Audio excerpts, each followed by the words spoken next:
What's that? Buck Rogers. Hi, everybody. Welcome to the Geeky Weekly Show. Today we have Terry, also known as Deadman. We have got Darren, also known as Black Comic. And we've got Bill Field, also known as Bill Field.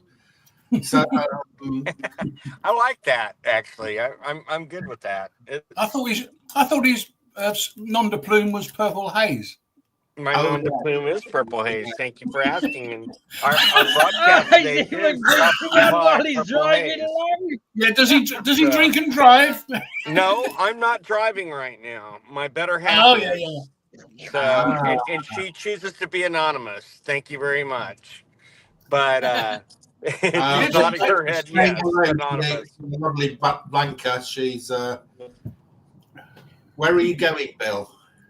Well, right now we're on my way to my mother-in-law's, but tomorrow is Thanksgiving, so we're going to see my family.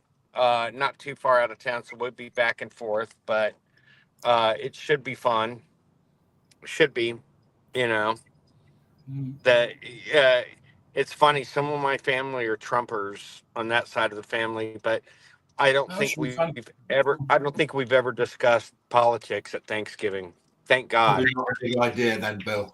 Probably a really good idea. Yeah.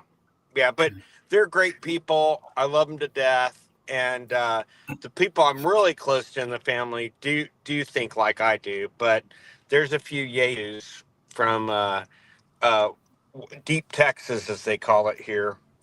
So you know. Yeah, I'm just in I'm in the second biggest city in Texas, which is the sixth biggest city in the United States. A lot of people don't realize that, but and I say it often on here, so you guys know. So if anyone ever asks you, you won't look, ignorant or anything. But we're second only to Houston, by the way. Okay, so Dallas isn't the top of the. Dallas is number 3, Fort Worth is number 4, and Austin is number 5. Okay. Although Austin's numbers are very close to Fort Worth's now, because Austin's had a big influx in the last few years. Now people are trying to get out of it. Well, I'm at the restaurant. I will see you folks in just a little bit. Bye, guys. Okay. See you soon. Okay. Bye. So it's Thanksgiving tomorrow. Thanksgiving tomorrow, guys. Are you having turkey? No, Not recognised in this household. Save for Christmas. No. I suspect that's an American tradition we're not going to pick up on. Given that it celebrates them kicking the British out. Yeah, exactly, yeah. So it's not... even though we still now... I mean, a number of people that are sort of with me, videos and everything else, and they're all saying about Thanksgiving. I'm saying Happy Thanksgiving to them. And I thought, it's a bit silly, really, but there you go. Just being polite. Yeah, well... You see that big black space next to me on the left and the right? If I could somehow be squidged over to the left, that would just leave a nice little black hole for Kyle, Sith Lord of Indianapolis, to come into. I know he's listening. Yeah, he's not too well, I don't think. He came in on did a good job doing moderating on my Whatnot show last night, but he had to leave because he was in a lot of pain, I think. We cheer him up, and we are the pain relief. Oh, maybe the pain givers. Yeah. Yeah. So we've got things to celebrate. We've had a budget from the Labour Party. Yeah, wonderful. Yeah. And Rachel from accounts has done her stuff. Yeah. I know. But it was all leaked beforehand, though, wasn't it? No, okay, Kyle. We'll let you off. We do not want to see you in your bathtub. No, I bet he got in the. I bet he's in the bathtub with his robe on, so he still looks like a Sith Lord. We're floating on the water. Yeah, possibly. Yeah, so there's some of the things they've done. What was it? The houses worth more than 2 million, up to 5 million, are going to be taxed more.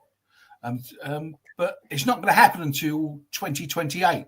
What is that stamp duty? They're going to increase the stamp duty on. No, I think it's going to work side by side with council tax.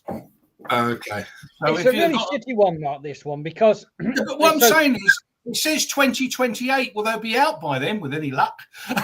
so will it happen? I don't like this particular one. I mean, I don't live in a £2 million house, so it doesn't affect me. So I'm speaking on behalf of other people who do. Don't count the value of the comics, of course. Yeah. yeah. Well, yeah. But they say all it's going to raise is 0.4 billion. Well, if they owe 22 billion, it's a drop in the bucket, isn't it? So what is the bloody point? It makes no sense to me. What I don't like about this particular one is that tax has to be paid annually, I believe, as cash. Well, not you don't go there with pound notes, but it has to be paid. Now, the problem is people have cash and they have assets, and the house is everyone's main asset. But just because you have a house, it doesn't mean you have oodles of cash kicking around to pay for your cash. Pay for your tax bills. In fact, if you've got a large property to look after, it probably costs you lots of money to look after it. So, yes, exactly. So people might be sort of on the line of not having any cash, but they still have this house. Now the government are saying, "Oh, well, there are ways where you can release equity from your home." Well, I don't know of any that are not horrible to use, because every time you want to release equity from a home, whoever releases that equity screws you big time in interest or compound some kind of lien on your house. I don't like it. Because majority of those things, they own your house. Then you actually sign your house over to them. Exactly, and my father did it, and it was just bloody ridiculous. I mean, all of this is what I find unfair, and I mean that's not. I mean, I live in I'm in a council house now. I used to own my own home, and I sold it and come to live with her, and I'm in a council house now anyway, so it doesn't affect me in any slight way. Who I feel sorry for are the people that bought their houses at $250,000 40 years ago, and through no fault of their own, those houses are now worth $2 million. Yeah, I feel dreadful for that. That must be awful having got. What I'm saying, what I mean is through no fault of their own. And as Darren was saying, they may have a house worth $2 million, but they may not have a bloody bucket, a pot to piss in. That's very true. So what they need to do is sell their $2 million house, buy a $1 million house. Oh yeah. And then they've got lots of money. Yeah, that's what I said. Yes, but the problem is will screw them tax wise as well, sort of thing. So there's no way around it. The problem is sometimes that might be a family home that they wanted to sort of move into when whoever it was died. They may have emotional attachment, and it just feels as if you're being forced to sell a house to pay a tax on the house, that just feels so wrong to me. Please. Yeah, I mean, I understand what they're probably doing. They're trying to get at the sort of foreigners in London who buy up the London properties, But the problem is they're going to catch a lot of ordinary. Unfortunately, there are ordinary people in houses worth £2 million. Exactly the reason you've talked about. Most people in London with any kind of house is starting until April 2008. So why? 2008. That was a long time ago. Sorry, 2028, I should say. So, they're not starting until April 2028. And as I said, they could be out by then anyway. So, yeah. With any luck. Yeah. But there was actually, there was one thing that my ears pricked up when I was listening that may affect the comics world. Did you pick it up too? No, what was it? Now, so I wasn't like glued. There was something about duty, wasn't there? There's something about duty. Yes. You've got to, Yes. I suppose you've got to pay tax on that 9.1 million book you bought the other day. yeah. No, I'm going to write it off because I use it to wipe my arse on. I'm amazed people pay so much for a reprint. No, the tax I'm talking about, it was something to do with duty has to be paid on all parcels, no matter what the value. Yes. And previously, I think that less than £60 or €60, there was no duty to pay. Right. Now, this affects people shopping with me, for example. So it affects anyone buying comics, I think, internationally. They're exempt from duty. Only internationally, though, probably. No, not in this country. I don't think it affects UK people. No, it doesn't. It's only people who would normally pay duty over £60 now have to pay it on everything. But if you guys, now let me think, does it affect you guys if you buy from the States? I don't think it does. So I think UK people. Yeah. So at the moment, comics count as reading matter, and which they are, and therefore they don't have any duty associated with them. So every time I bring in stuff from Stackery, I make sure it's just comics, because if you put anything else in there, it gets stopped at customs because they, whereas it's just comics. What about slabs though? Because that's so they're allowed as well. But it's a bit weird though, isn't it? Really, because as I said, they can't be classed as reading material because you can't read them. It should actually be split. I mean, right? So this is not what's going to happen, but a part of the slab is the comic. That should be completely exempt as reading material.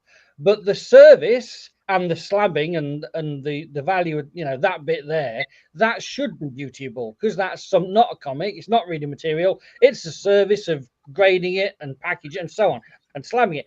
Okay, it's what, 100 quid to slab a really expensive comic, 30 quid to slab a cheap one. That would be subject to duty if they really wanted to get anal. It's never going to happen, so you don't have to worry about it. No. I'm not bothered myself, but as I say, I just wondered, that's all. Well, I have. But slabs. I have international customers who do pay duty on orders over £60. What it means for them is they'll now pay duty on whatever they buy, no matter what the value. I think that's what it means. Right. Okay. Great. Which makes it more difficult for you to sell stuff if they know that they've got to pay. Yes, but I mean, at the end of the day, it does. But in reality, comic collectors are still going to buy comics, and if they can't find the comics in their own country, they're still going to shop internationally. Yeah, they're still going to. They might take one comic out of the order to pay for the extra duty.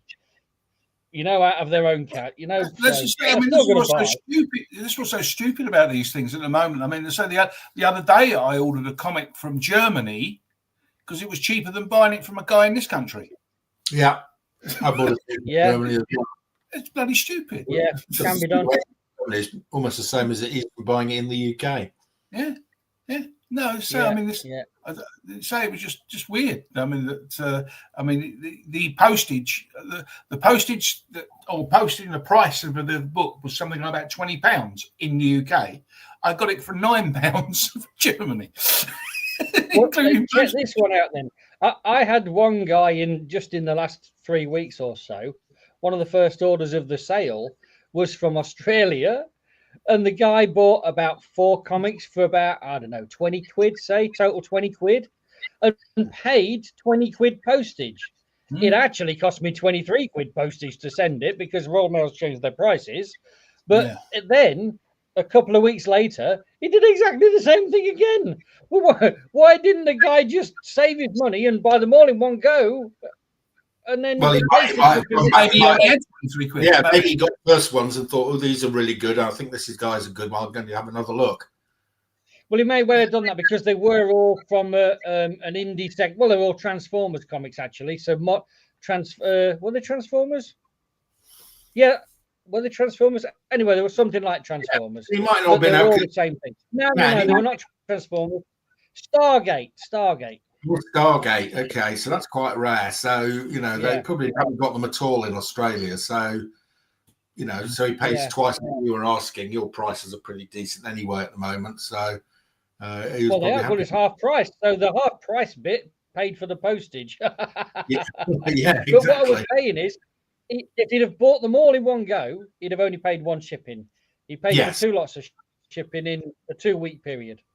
Yeah. But people are people, and you never know why they're doing stuff. And it may well be what you said, Mark. You may have got them and thought, cool, these are all right. You know, I'll have some more of these. Yeah. Or he only had 20 quid at the time. It could have been or that. whatever that is in Australian dollars. But, yeah, Mark, could have been that. did you get contacted by the winner, by the way? No, I didn't. Oh. So I'm waiting to see if he contacts us during this show. I tried to find him. So I typed his name into, Instagram and all the usual suspects. Couldn't find him anywhere. But the thing is, I mean, by the sound of it, he was a kid, wasn't he? Because I mean, when he got first came, he wasn't a kid. When he first came on, though, he seemed to get he got his nan told him off or something or other about the dog or something. Oh, really? Yeah. Oh, maybe he was a kid. He didn't say it. Okay. Yeah, I'm sure. I didn't think he went off. I didn't think he was a kid, but anyway, it sounded like an old fart like us, but Oh, I had him tweet for about 25 to 35 years old. Yeah, okay. Anyway, I haven't found him, so I'm going to give it until tomorrow night, and then probably Mr. JSS, whatever his name is. JSS Brooklyn. But as I said, I expect Alan to know who, Alan to know his, well, not necessarily his address, but he'll know probably how to contact. Well, I'll find him because he entered via, a comment, so I can trace that back to his. Yeah. So I'll be able to find it. Well, I was hoping you might have had a big box arrive at your house, Mark, but tracking says it hasn't got there yet. No, I haven't seen my big box. Is that 2 orders in one?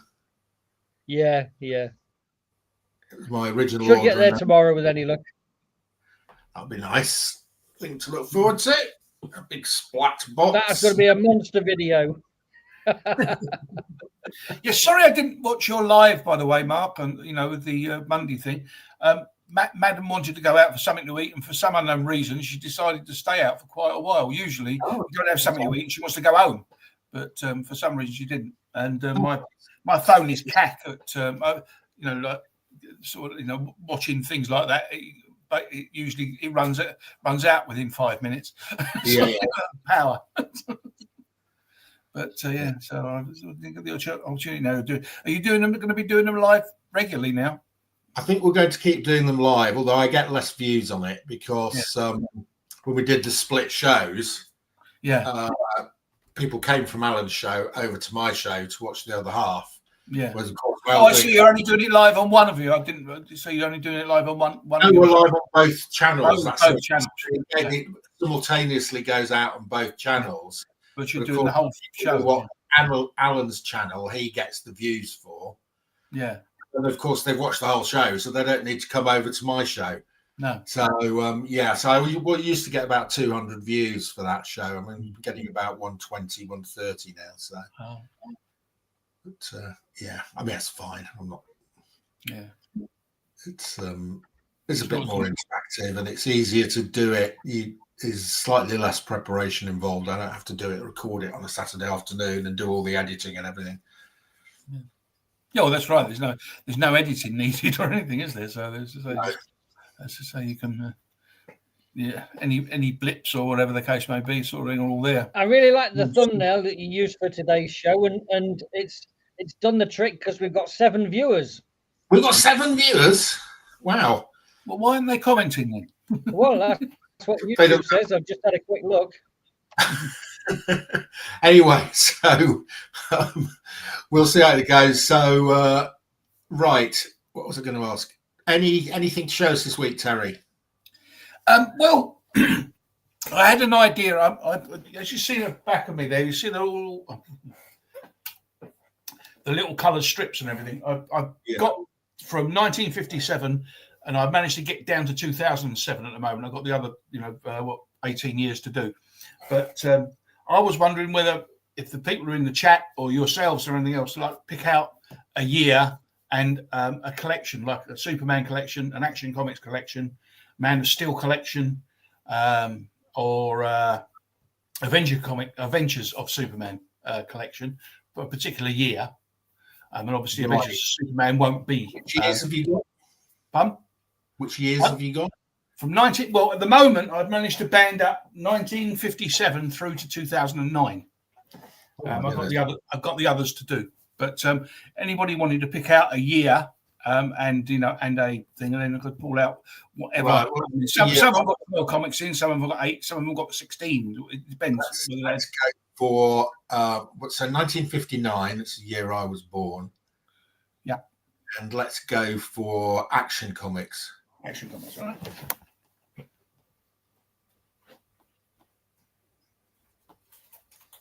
That'll be a good choice. Some nice old stuff.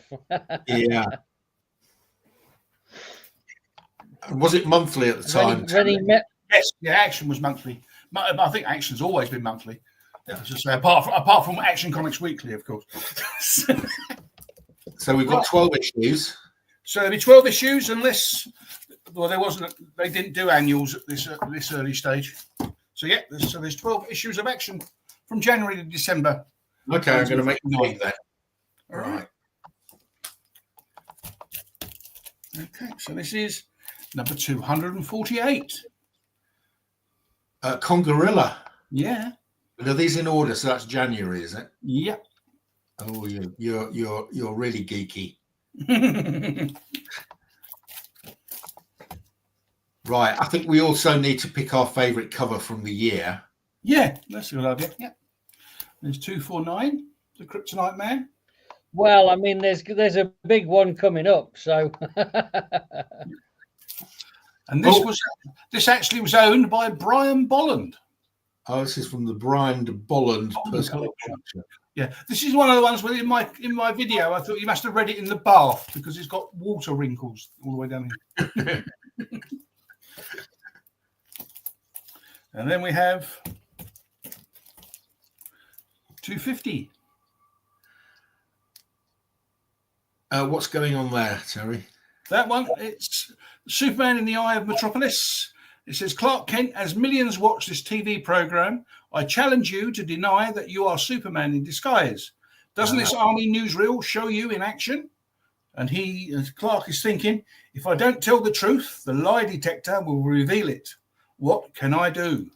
Oh, no. Ta-da. And then we have number 251, The Oldest Man in Metropolis. Ah, okay. So that's quite good. What a beard. That's the Grey Man cover. That's the Grey Man comic, yeah. That is an impressively long beard. Yes, it is. He's saying there, I hope he gives me a hitch. Puff. Flying is too much of an effort for me in my old age. Bless him. And then we have the first appearance of Metallo.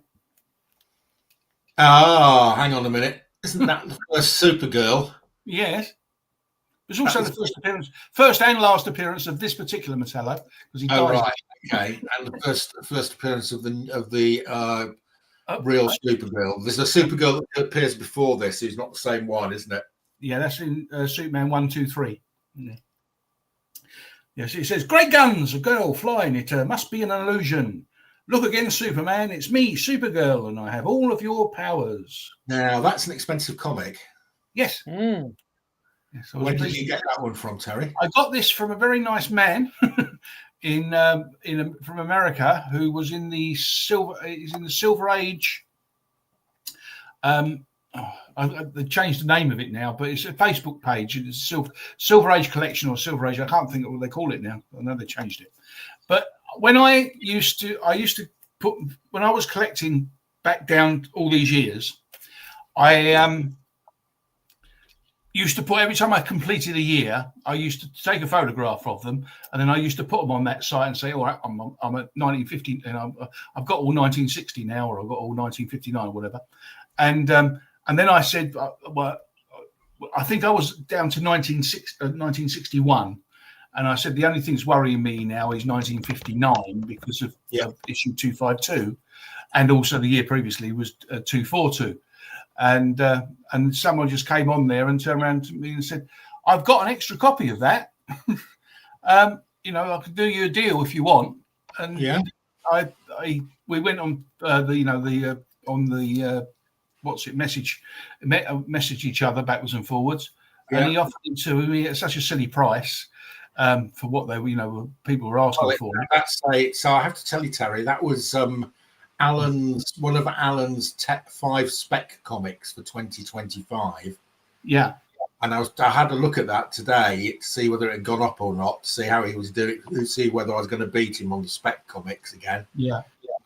And it's just about held its price this year. It hasn't gone up. Yeah. But the thing is, I think it all depends on whether that Supergirl film does all right. Yes. I don't personally think it will, but I mean the way that they lambast everything that they do, so I don't think it will. But if it does, then it will put this up, obviously. But no, I have to tell you, I bought this for $400. That was a deal. But what sort of grade is that? I would think it's about a 4, possibly a 4.5. It's still $1,000. I think that's $1,000 comic. Yeah, it's got sort of like lines down there, and there's a touch of water damage at the very bottom. Okay, nice comic. Yeah. So what month are we at? We are in May there. Okay. Oh yeah, and I've got the Millennium edition as well. And now we have number 253 with a overzealous comic shop with a nice stamp plastered all over it. Oh yeah, that's nice. And this is Jimmy Olsen fighting Superman. I think I know who's going to win. Yeah, this is your end, Superman. Even you can't survive a super collision with me. Great Scott! Jimmy Olsen's newfound superpowers have turned him into a super menace. He may destroy us both. Da-da-dum.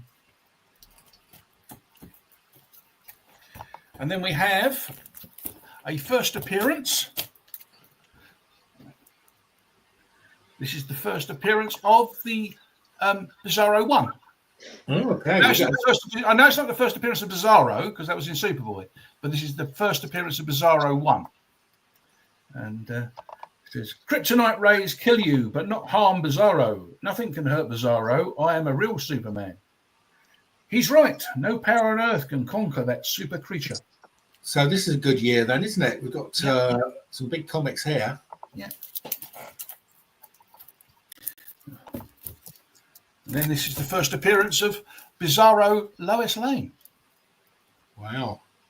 Me bring you bouquet or flowers, Lois. Bizarro wants to marry you. Right. Have we hit August?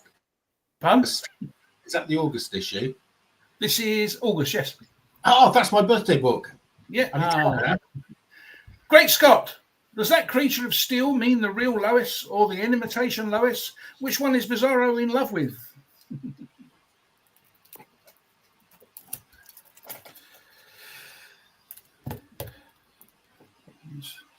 This obviously was sold on July the 30th, 1959. A September cover date there. Let's see with his big head and long fingers, look. Don't let my looks shock you, Lois. I am not the inferior Superman, you know. I am the Ultra Superman from the year 100,000. So there.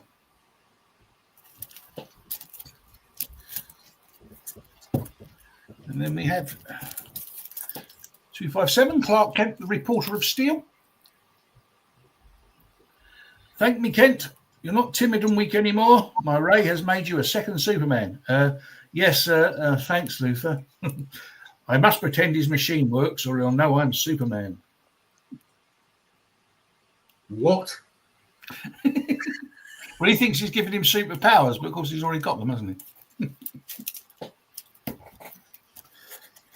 And this is the second appearance of Supergirl on the cover. And he's already thrown her away. Yeah. He's sending her back to wherever she came from. Yeah, she's going back to Kandor by the looks of it. Please, Superman, don't banish me. Give me another chance. I'm sorry to end your career, but you are a failure as Supergirl. I must exile you to another world. Bless her. And the last one from December. Oh, Lana Lang and Lois Lane on the cover there.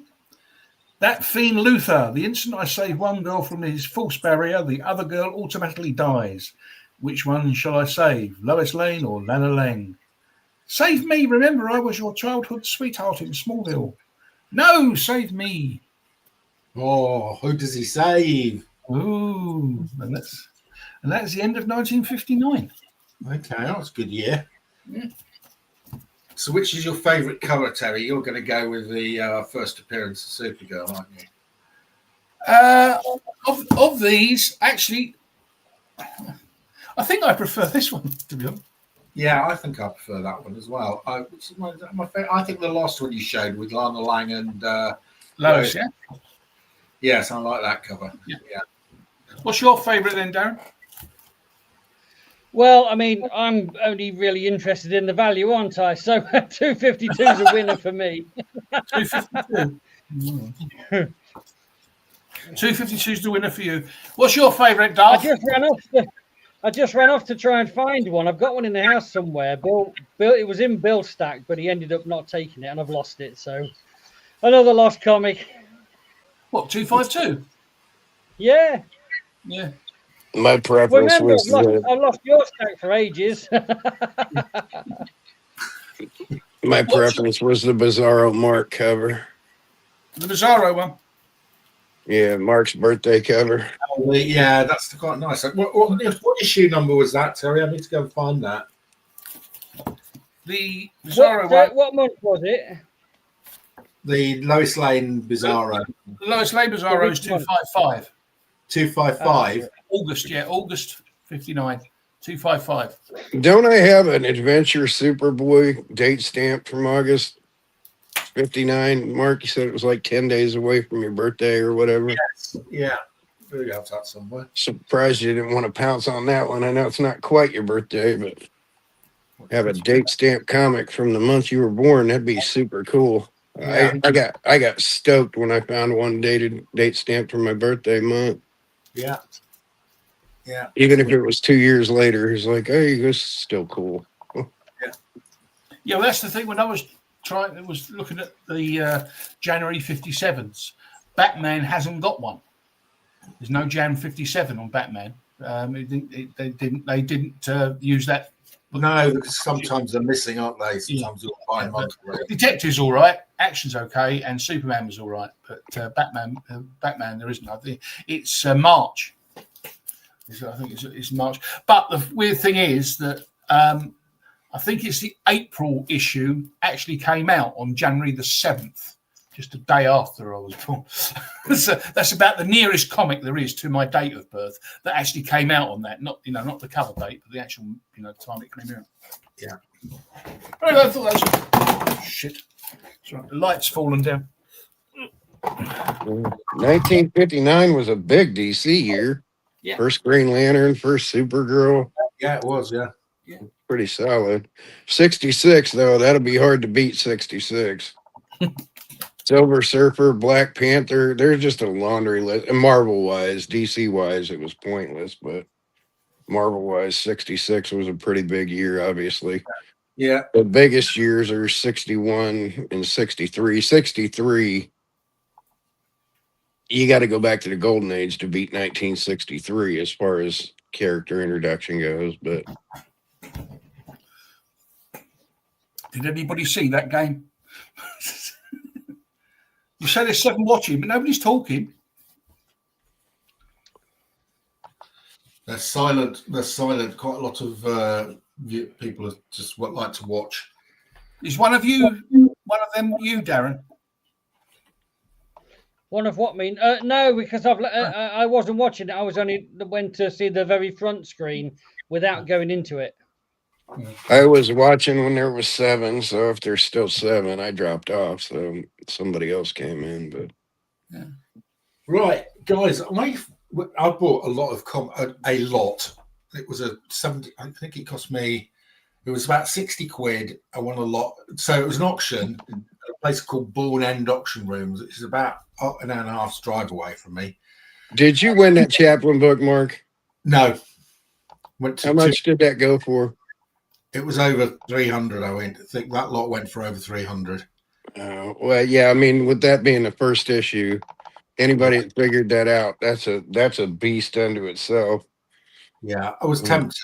Wasn't all my stuff, the photo monthly stuff, not really what I collect. But I would have, if it gone for sort of like 100, it might have 110 or 20 something. Wish I could have finagled with you and figured that out and figured out how high it would have gone on, because I damn sure would have trade valued that.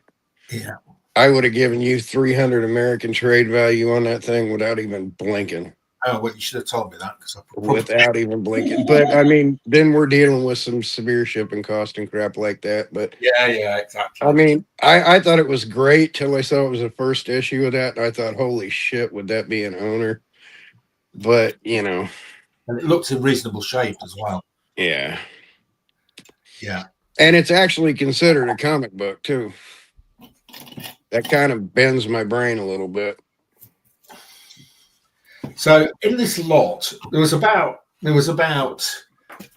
sort of about 100 comics, and they were all sort of 1980s, 1990s stuff, but you're buying them for less than £1 each, even with the buyer's premium. And I know I can sell them for £3 to £5. In fact, I have sold most of them already on Whatnot at £3 to £5. So, immediately got my money back. But in one of the lots, there was a full set of these.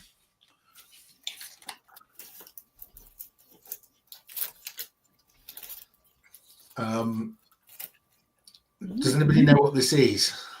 No, I've never seen that before. No. Who do you think? Perhaps it's Alsace. Rolls of Arzac. This is Mobius, the French artist Mobius. Ah. Does one of these stories is about a character called Arzac. Okay. Who did Silver Surfer Parable series, the Correct. 2-issue mini. Correct. And what they did, Tundra was actually a gaming company. And what they did is they put together 6 of these with a gallery of prints by artists at the time, doing sort of Mobius style. Okay, so this cover here, for instance, you can see on the gallery 1. I don't know if you can see who the artist is there. I'm hoping you can't, because I'm going to get you to guess. So that is a famous comic book artist doing Mobius style and doing what year? I want to have a guess at this, Mark, because it looks, and I'm really shit at this. I don't guess, but those claws look very Mike Mignola to me, based on my reading. That's right. All correct is Mike Mignola. I think, you didn't fool any of us with that one. So that was Mignola doing Frazetta, doing Mobius. Right. Okay. Right. So there's what you actually get is a print. Oh, lovely. Inside this, there's 8 prints. Okay. Each issue gets 8 prints, a really nice quality paper. That's lovely, isn't it? Yeah, that is nice. So this next one, this is interesting. I'm not. This is. You will have heard of this guy, but he's not as well known as some of them. And I could really quite like this. I'm going to cover up the name of the artist. Anybody like to hazard a guess? I'll be very impressed if you get this. That reminds me of the Sandman covers. It reminds me of the Ice Cream Man artist. Yeah, it kind of does look like Glenn Fabry. That looks a lot like Glenn Fabry now that I'm blowing that up. One word, concrete. Paul Chadwick. Paul Chadwick. Hmm. I hadn't seen a Paul Chadwick painting, so. Right. This next one is a real. This I would not have guessed this. This is one of the big boys. Just make sure I cover it up. Hey, do I get points for knowing Paul Chadwick? You did very well there, Kyle. That's one of the big boys, guys. Joe Kubert. Oh, that's John Byrne. That's John Byrne face and boobs there. Yes, the points. Well spotted, Terry. That was very good. Way to you. Hubert. Terry, what were the features? I think it was the hair. I think it was the hair on that girl. And also, Not used to seeing Kubert painted. funny enough, Mark, on tomorrow, I'm recording a show with Mr. McGroovy. I don't know whether he's going to be putting it out as an interview. And this book, I'll show you. This is one of the books I'm going to show him. Hopefully he's not watching. And I think that's why your camera's on. Right. He asked a question. Tell me a book that I haven't got that you'd want me to buy, and which is the book I picked. I thought it'd be very unusual. But that's Harry, you've gone all blurry. You've gone all blurry. We can't actually see. You've gone all blurry. We can't actually see that comic. Oh, that's a shame. We can hardly see you. You're just a blue blob. Yeah, you're a blue blob.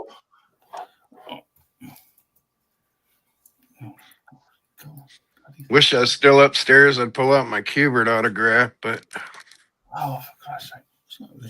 I got out of the.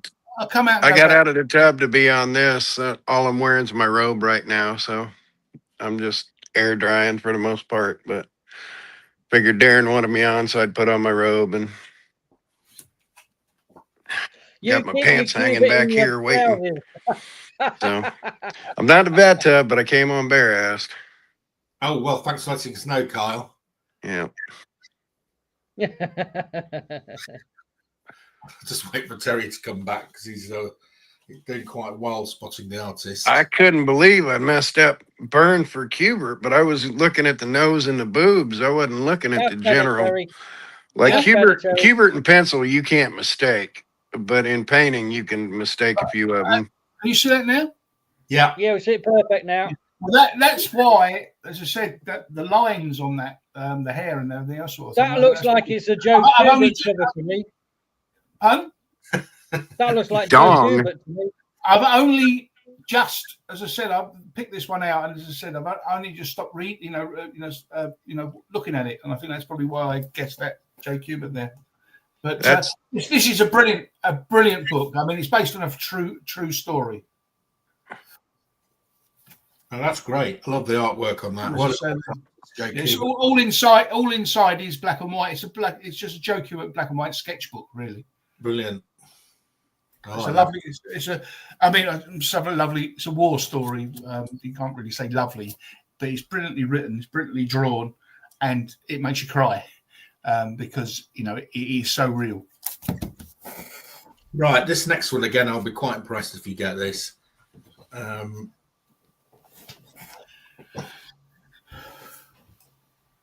All right, blow yourself up. Let's see this. Oh, what have I done now? Hang on. I've done something odd. I've blown everybody up. There you are.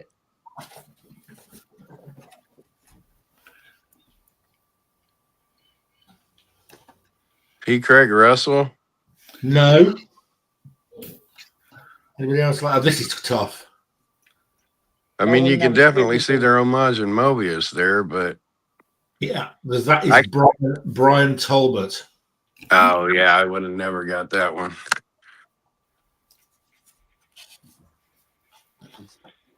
Right, you should get this next one, Kyle. And I do actually think this is one of my favourites, actually. That's Carlos Esquerra, is it? Or that's exactly what that looks like. That would have been my guess. Was Carlos? Everything about that says Carlos. You're wrong. I have to tell you, it's a woman. Oh. I'd still say Carlos until you tell me the name. I'm convinced that's Carlos Esquerra. Wendy Pinney. I'm wondering who the inkers on these things are. To be honest with you. There is a snowball's chance in hell that's just Wendy Pinney. Right, you're gonna have to tell me now she could have done the pencils. That's what I wonder about the inkers on this. Mark, do you watch Old Hog? No.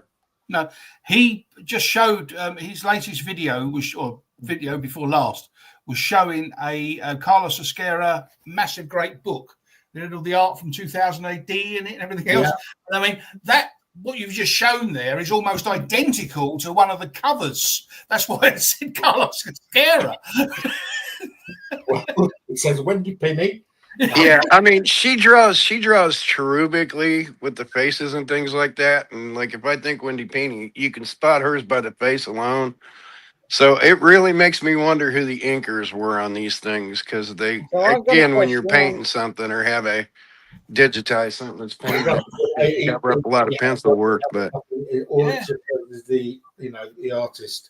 I mean, I've got they're a doing it question in on Wendy Mobius Penny. style, so I'll give her credit. She got so far off her style to do Mobius. Kudos to her, because she had me fooled all the way. You want my question on Wendy Penny? You go on, man. Who the hell is Wendy Penny? Never heard of her. Tell it, Kyle. Tell him, Kyle. Who's Wendy Penny? ElfQuest. Okay, Am now I? we got some more. Who Yeah. said something? I didn't hear anybody else talking. Did Darren cut out on my end? Yeah. Yeah, That's what I was afraid of. I couldn't hear him laughing earlier, so maybe you've got me I'm on thinking mute. I may need to drop out and drop back in with my stuff actually turned on. So these are fantastic. So this is portfolio numero 2. And inside you get a story about Arzak. That's a great name, that is. I like that name. So you get with the original Mobius drawings. So you get a story about Arzak, and then you get the portfolios. Let's see if we can find one. Right, if you don't get this one, you don't deserve to be on the show. Right, I bet Again, good credit for the Mobius look. They all kind of look like Kaluta, except that's the spirit, so that has to be Will Eisner. Correct. I'm scanning up and down. I was only looking at the bird at first. So, what year did that come out? 92. Oh, okay. But That's definitely older than I thought it was. Would that Will Eisner have been gettable if the Yeah, spirit was Eisner not can't in it? not put the spirit in things. That's kind of a dead giveaway. I think if you were an Eisner, I think the guy on the pterodactyl definitely has an Eisner look about him. Yeah, his face. Yeah, definitely. Yeah, his face doesn't go with the rest of his costume, does it? Right. Let's see if you get this one. I'll be the only person I think might get this is Kyle. Now think about the time this is 1992, 1991. Well, the name's written down there, but I can't make it out in the reflection. That's good. Perez. That's what I'd say. Terry's on it today, because that's Perez doing Mobius would be my guess. Yemi Hernandez. There you go. Yeah. They're quite difficult, these, aren't they? Well, again, they're doing the Mobius style, and somebody is inking on top of them. So they're not self-inked. I can promise you that. Okay, a great British artist. I'm going to tell you this person, British. But we go from loving rockets to, yet again, kudos for doing good Mobius homaging. Yeah, it's really good. This is one of my favorites, actually. And again, there's no way to make out that banner with the name in it. It's not Bolland, is it? It's not Bolland. No, it's not round enough. It's not. No. But it's somebody that's 2000 AD, though. I'll bet. It's Kevin O'Neill. Oh. Yeah, again, kudos for doing the Mobius homaging. Kevin's the one that plays on Peter's show quite often, isn't it? He was at Thought Bubble, wasn't he, Kevin? Is that the one that was at Thought Bubble? I thought Kevin O'Neill was dead. Kevin O'Neill's dead. Yeah. Oh, who am I thinking of? So if he was at Thought Bubble, he's got a pretty good doctor. Yeah, Kevin O'Neill's been dead for a while. 3 years, I think. It was a Kevin something or other, so obviously I get mixed up.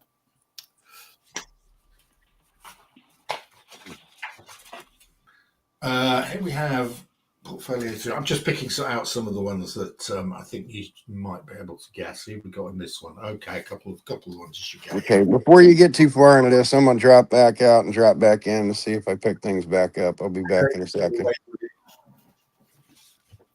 Oh, this next one you should get. Doubt it. Big Lyle somewhere. Yeah. Has he hopped on? He hasn't hopped on, no. I think it's quite early in the morning for Lyle. I think this is probably about 10 o'clock in the morning or something. Mm.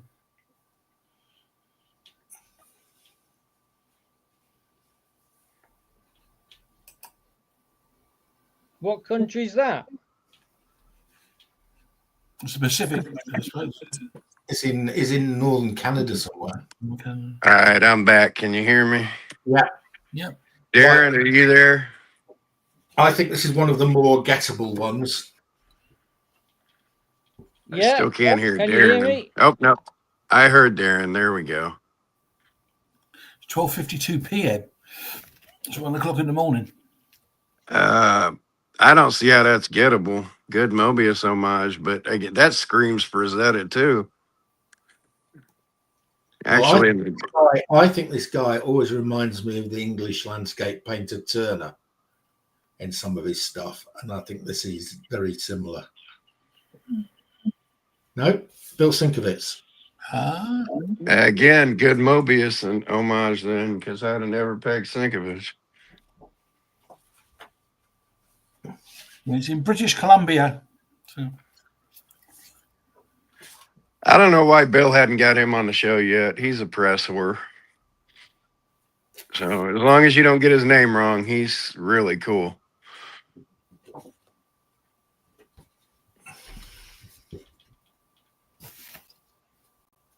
Now, you could see this guy's signature just at the bottom, but you should be able to guess it from his signature, actually.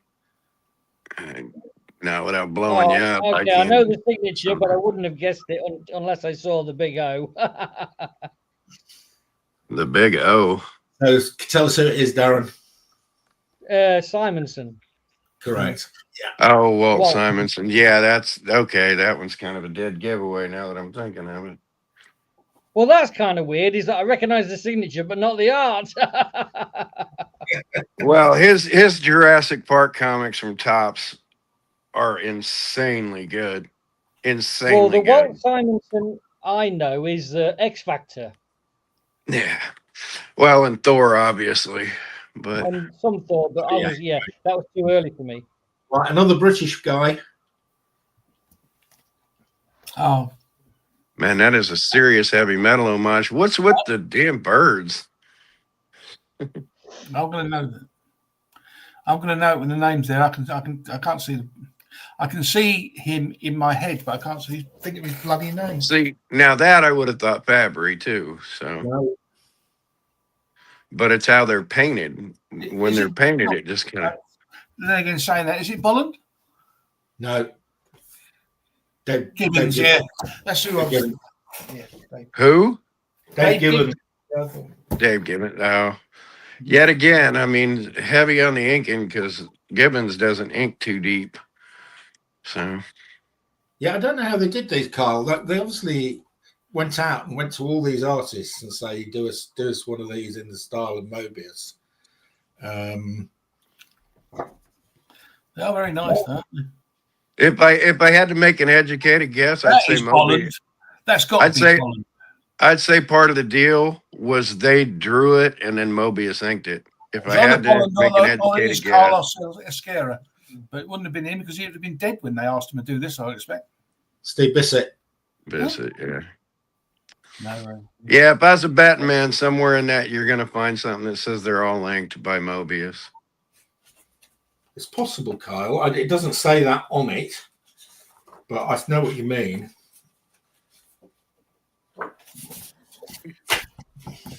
I mean, that's reason for him to do it. So. Oh, right now you must.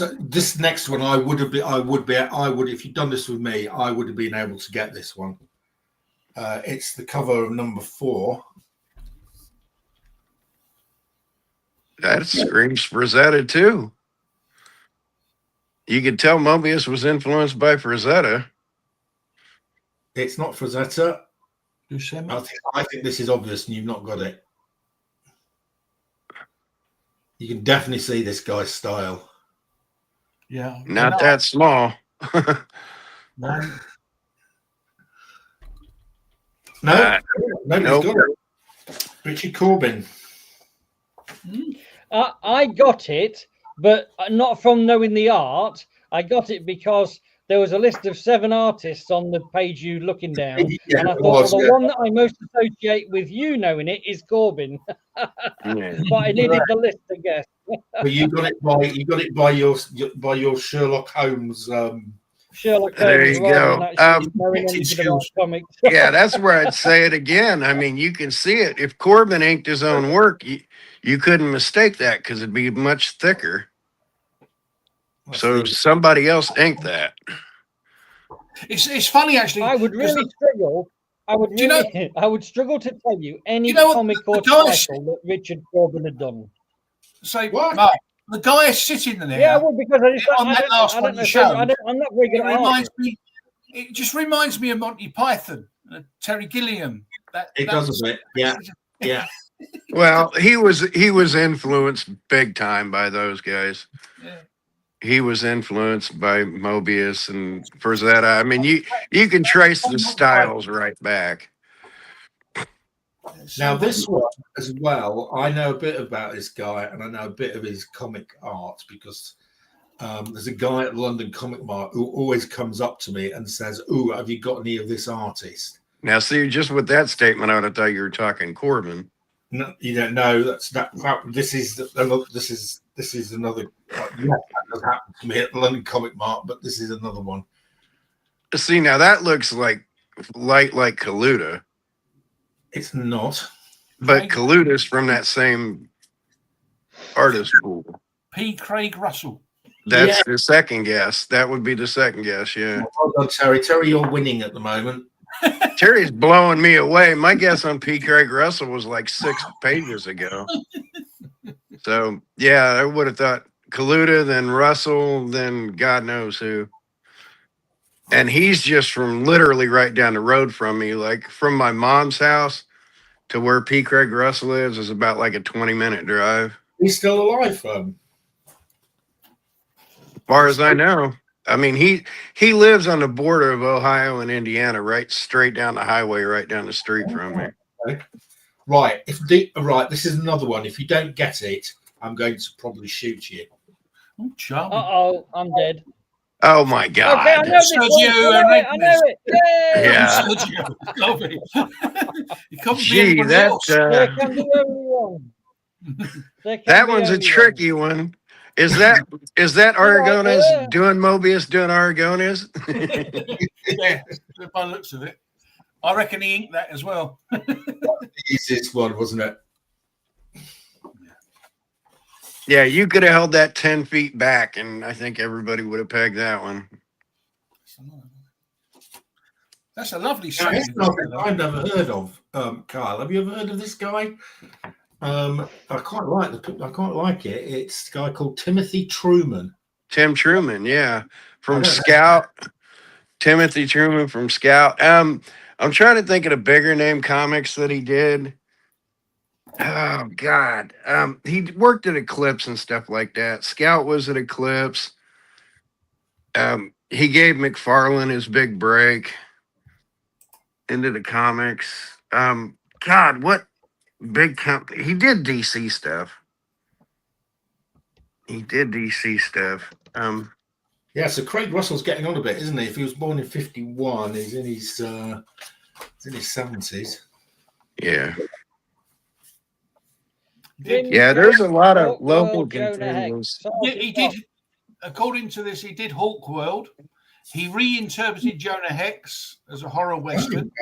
It was Jonah Hex that I was thinking about because he was known. Scout was a western at Eclipse, and he was a western artist. He's really good, but he's the guy that gave McFarlane his break. Okay, now this one, I think this is gettable. that's another. That looks like another 2000 AD artist to me. I'm not getting any detail up of that, so I couldn't tell. Again, I'm going to agree with Terry. I mean, there's a lot of 2000 AD in What if I it. said Cowabunga? Huh? Peter Laird? Nope. Don Newton, isn't it? Kevin Eastman. Why'd I say Peter Laird? It's Kevin Eastman. Yeah, I don't know why I said Don Newton either. I don't. Yeah, well, Oh, he's when you said Cowabunga, I thought of the Bart Simpson. no. I was thinking of the Turtles, and first thing out of my head when I think of the Turtles is always Peter Laird, even though Kevin Eastman, who is the biggest comic book horror in the world, and unapologetic about it. I'm not slanderizing them. I'm saying they're not shy about making appearances and stuff like that. So. Right. Eastman would do your independent comic book to have his name in print for cheaper than anybody else. But Right. and again, it's not a slam on him. He's one of the ones that are open for it. Okay, I think this is gettable. I'm not sure I would get it, but I think because I've seen who it is and I know a bit about them. Who did this cover? It's Frozen.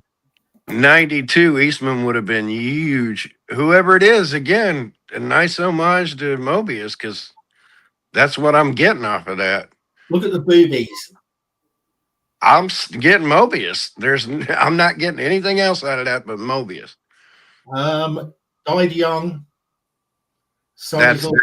That's not Dave Stevens. No, it's not. No. Died young. Son is now in comics as well. Not a clue.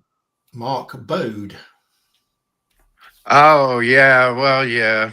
I mean, it's got a little hint of on boat in it with the boobies, but no, again, he was spot on right there with nailing Mobius. Yeah, they've all done a good job, I think. Which, again, makes me think Mobius is inking, because Wendy Peeney draws too cherubic. She doesn't draw linear, angular faces, so like Kubert. Big boy. I'm gonna say it for the 15th time. God damn, that's got Frazetta written all over it. I think everybody went into that inner Frazetta to do Mobius, which is interesting. It's not Frazetta, and that screams Frazetta. So that's somebody homaging Mobius via Frazetta, and I have no idea who. Jim Steranko. Yeah, there's no way in hell I would have guessed that. Even with the colorful background, there's no way in hell I would have guessed that. Look at this Steranko and look at the inking and tell me Mobius didn't put his hands on that. I know what you mean, Kyle. But again, I think that was a selling point. Springs to mind to me from that one is that the white light beams make a very angular shape, like on those old Nick Fury and Shield ones. Yeah, that's the closest thing to giving away a Steranko fingerprint. But nobody's put a fingerprint on it like Aragona's yet. I mean, Sergio just kind of said, all right, fine, I'll do it my way. See, now that says Kaluta. Kyle, you got it. If you say Kaluta on all of them, you're going to get it eventually. No, I mean, that doesn't even have people in it. That just says Kaluta. That doesn't even say Mobius to me. That just looks like Mike Kaluta work. Well, it is. And the last one. How much did you pick these up for, Mark? They're fantastic, really, aren't they? Less than £1 each. Less than £1 each of the 6 issues. Bloody hell. Yeah, my favorite portfolio art piece, as much as I love Neil Adams, is the signed Mike Kaluta piece I got that I've just fawned over. Now then, this is a more modern. Well, see, now that, looking at the big guy, I would say Chadwick. While looking at the little one, I'd say that's a Sandman artist. Yes. Ted McKeever. Yeah, the big guy looks like concrete, but the side bodies all look like McKeever or one of those guys. Yeah, these are great. They sell for about £40 to £50 each. These. Lovely. Now you got to have all the prints with them, right? Yes, and unfortunately, there are one or two prints missing. So number one is complete. The others have got sort of one or two prints missing, which I assume somebody's just taken out at some stage and put on their wall or something. I got my Bernie Wrightson print back from my cousin because he didn't have anywhere to put it. He'd had it stored down in his man cave down in his basement, tacked onto the wall with pens, and it's just roached out. But it's still a nice Bernie Wrightson signature. But man, it's in rough shape now. Are you doing the convention on Sunday, Mark? Yes, I am. The London Comic Mart. Yeah. Now I heard Peter was doing London on his show yesterday, so I don't know whether that's what he's planning on doing, coming down. He does sometimes. He's been down a couple of times, I think. I've definitely seen him once. Yeah. He quite likes it because obviously it's up his street. Yeah. Well, I mean, it is all comics, isn't it? Yeah. Yeah. Well, there's a one or two people selling Funko Pops, but only one or two, rather than two or three dozen. It's declining. The Funko Pop market. Yeah, there used to be a separate. Pre-COVID, there was a London Comic Mart and there was a London Funko Mart. And it's net that they rolled the Funko thing into the comics, and the Funko thing has been going gradually less and less. Yeah, but they've gone bust anyway, haven't they? Or Funko Pops or going bust or whatever it is, sort of thing. So yeah, they're bankrupt. They pile money into it and getting all these new things and everything else, and yet they're bankrupt, which is just a weird way of running the business. It's every time I hear about the London Comic Mart, it does my head in because this goes back 8 years now. For the late November Comic Mart in 2017, they were going to start a Kickstarter to get the $5,000 to get me to fly over to be a guest over there, and I'm like, that's just ridiculous. Don't even try. And they got verbal commitments of about $1,000, and I'm like, just stop. That's spend your money on comic books. Don't pay to ship me over there to talk comics. So, but it was sweet. It was Neves and Steve Pulcheris and Andy Williams and those guys. They really put a drive on there. Like, come on over and be a guest. And I'm like, you guys are not dropping $5,000 to make me a guest over there. And that was it was like 4,800 pounds. It's like $7,000 in American. I'm like, that's absurd. We'll talk online. I'll write these stories, but don't pay to have me shipped over there just for a night's drink. And it would have been brilliant, but that's why you were talking about one of them the other day, Terry, when that fella passed away, and I looked him back up and looked at our old messages, and now I'm drawing a blank on his damn name.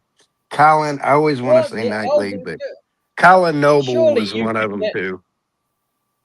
Surely you could get from the USA to the UK for less than $5,000 and back again. For trip and lodging and stuff like that? No. It was like 4,800 for the cheap run. How many nights were you going to stay for? It's a 3-day stay, and they could have pinched a few pennies, and they were going to throw me some money, but the estimate was 4,800 pounds, and I'm like, that's absurd. They're nuts. I could have done it for $1,000. It's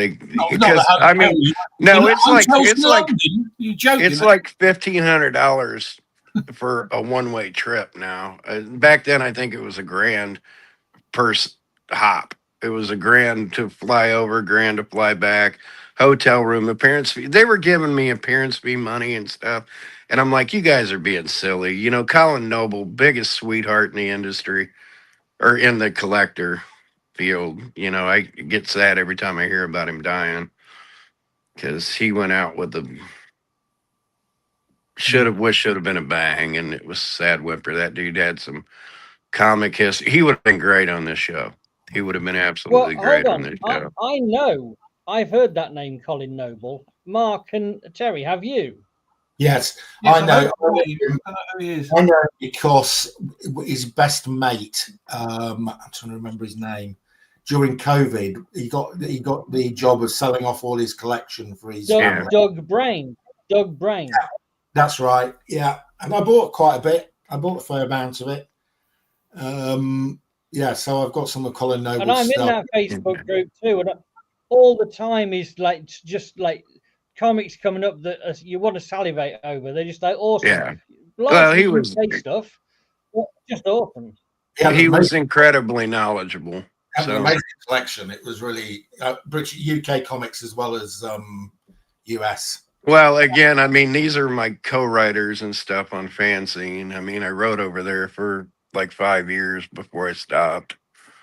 So once my cancer stuff kicked into high gear, I couldn't write anymore. So I couldn't commit to timelines and stuff like that. Found the cheap method of getting to the UK because you can fly from Vancouver to Dublin for 700 Canadian. That's about 500 a US. 500 US. But again, that's a one-way flight. And then they were talking appearance fees. If somebody wanted to do something like that for me, I'm like, spend your money elsewhere. Because these guys, they weren't made of money. I think Colin was the only one that had real money. A couple of the guys had some real money, but I'm like, seriously, don't spend money on getting me over there just to yammer about comic books. I'm nobody. To be perfectly honest, though, Kyle, I doubt very much you'd be able to do it now anyway. So I doubt if you get insured. Oh, I couldn't do it then. I couldn't do it then physically, and I didn't even have cancer. Yeah. I hadn't even been cancer diagnosed then. I just had my broken neck back then, and I would have struggled physically to do that. But I just think it's absurd. I mean, if you guys got together and said, we'll fly you over, I'd call you idiots. It's like, it's great. I love it. It's touching, but hell no. Buy comics, go, Mark, fly to San Francisco, just be with your kid. Don't fly me over there. It'd be neat, but oh, and they wanted my wife. They wanted me to be able to bring my wife too, so that doubled everything. So, but it's ridiculous. I'm literally nobody. I wrote for some fan magazines. I'm like, don't. Man, you guys knew how impassioned Nebs was. Nebs is so passionate. I mean, he had a thing going through Sky One where they were going to fucking interview me here. Sky One almost flew Nebs here to interview me about some of my collection with American comic strips. Nebs has got a book deal. Did he tell you that? Huh? Nebs has got a book deal. He's had several over the years, but I mean, he's the walking epitome of a starving artist. So he gets deals and things, but Sky One was going to do that too. And I thought, well, that's absurd. And they almost did it, but then they pulled the plug on the whole deal. It was going to be multiple people and things like that. And I'm like, what the fuck would people from Sky One give a shit about Bloom County? Like, there's a small fan base of this particular comic strip. It's not like Jonathan Ross coming over to hang out with Steve Ditko, because there's a huge comic base for that. For this Bloom County, you guys would look at me like I'm talking to a dog and your head would go sideways because you wouldn't even know what the hell Bloom County was. Lyle's got a good idea, Kyle.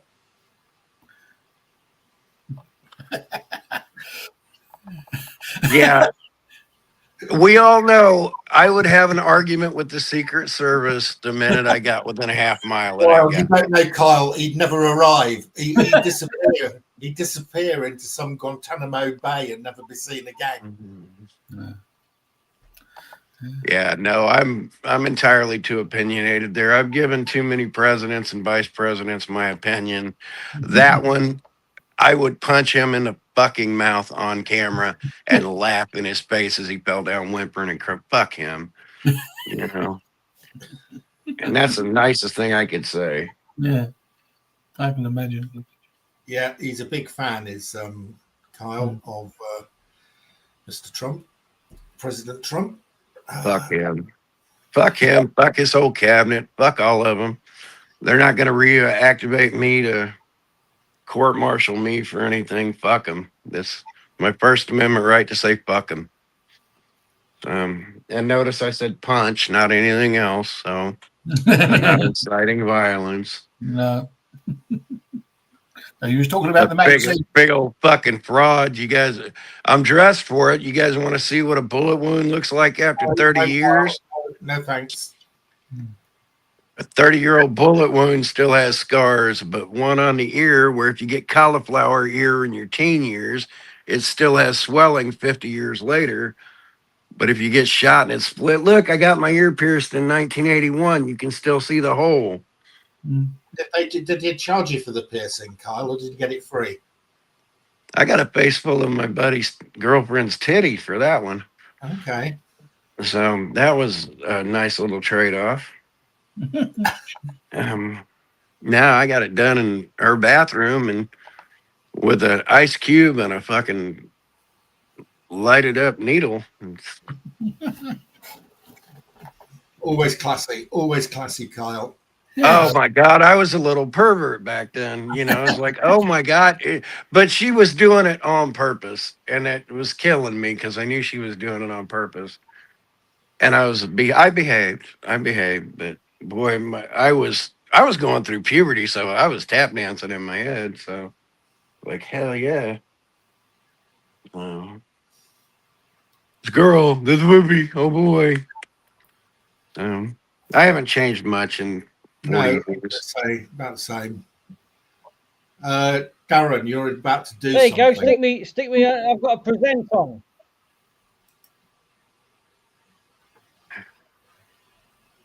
There you go, Kyle. I can get you here for a week for 440 quid. You cannot get me there for a week for 440 quid. There and back again, my friend. Like the Hobbit. There and back again. You cannot get me back and forth there for 440 quid. There's the friggin' ticket. I've just done it. There is the friggin' ticket. That's insane. I can get Exactly you insane. now, as it happens, I'd pay £1,000 to keep you out of the country. So I'm just demonstrating. Well, there something. you go.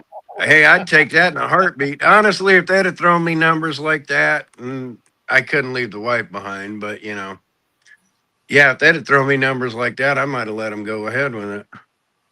I'm coming.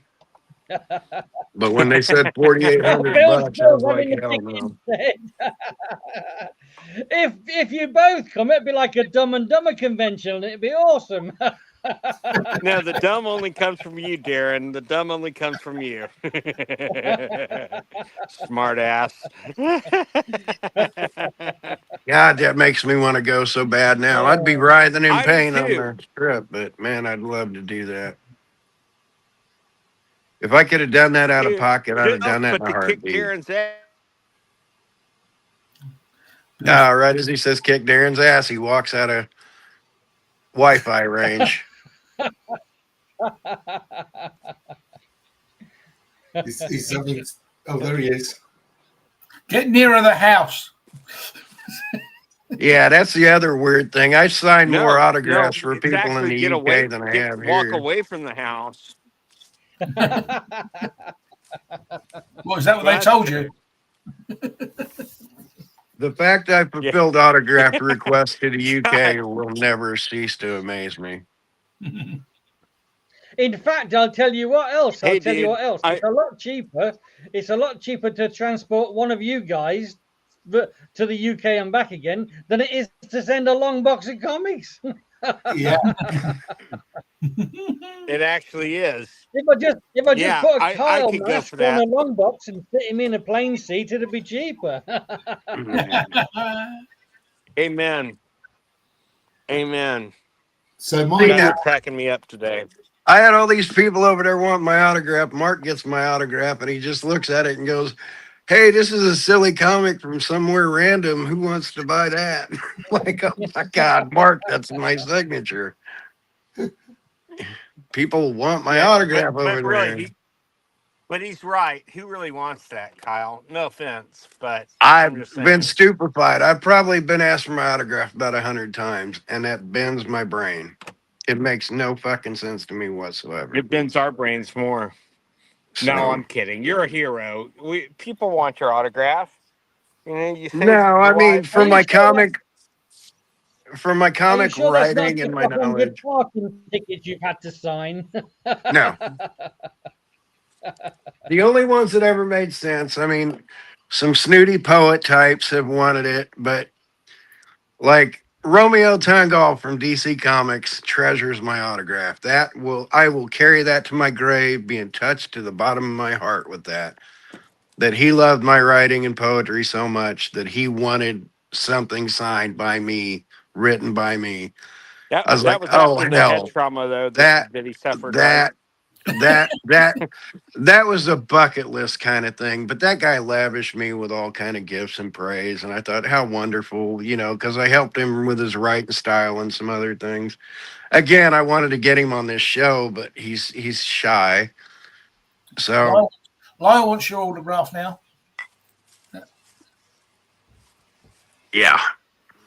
If you charge Oh, Lyle can I get your 40 opinion, please? quid, I need your opinion. This is my mock-up. This is my first cover mock-up for my book. Oh, that's great. That's nice.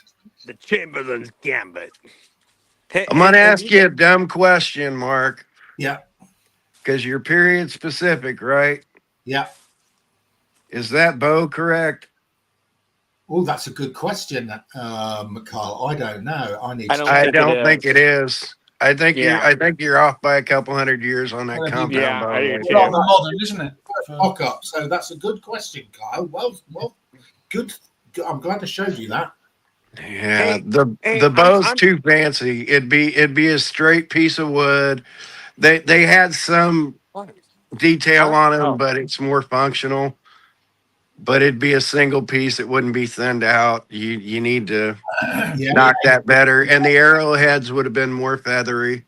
Yeah, you're right. So that's excellent. Well, I do like the old gold though. The old gold lettering. It's really nice. Yeah. But if we're going to get fussy about the bow, we should definitely get fussy about the heels on the boots. The rest of it's fairly basic, but that bow and those arrows stand out a little bit. Yeah. No. Well, good point, Kyle. Thank you very much. That was worth showing. You got to get period relevant there. So, how close is it to being published now, Mark? So I'm getting towards. So I'm sort of still rewriting and editing and so on, but it's getting there. So my plan is probably in January I'll start submitting to agents. Do you remember that fake cop show that they did on Monty Python called The Bishop? Oh yes, When I saw the title of your book, I for some reason saw your guy as the bishop, and I dun, dun, dun, dun. He is a bit like that. Yeah, very much. That cracked so me it up. sounds from the title like this is going to be a series of books, like Nancy Drew Mysteries. Yes, it is. So this is meant to be the first in a series. Yeah. Lord of the Rings. But hey, look up period bow and arrows and pull it up and look at a picture and share it with us, and let's see if I'm way off there. But have a look. I think you're that right. they just seem too modern. I think you're absolutely right. Lyle's right about the cameras as well. Maybe it should be a drawing, Mark. The cover should be a drawing. A drawing. Drawing. Rather than drawing. A drawing rather than a photo. Yeah. Because that would be more accurate time-wise, wouldn't it? It would. You're not wrong, sir. Yeah, and have the entryway be a little less refined. Have it more cobblestone or something where it doesn't look as refined. Where it looks a little, again, period wise, because he's in an expensive ass building if he's around stained glass and stuff like that. Right. If he's breaking into a big church or something right there, maybe, but I'll be right back, guys. But yeah, I mean, I'm thinking something else I was thinking about too is since it is a period piece, if not at least the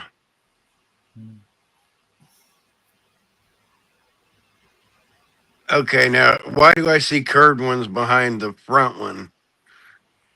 See, the front one seems more Yeah, you see the feathers. The feathers are obviously bigger. Yeah, they are.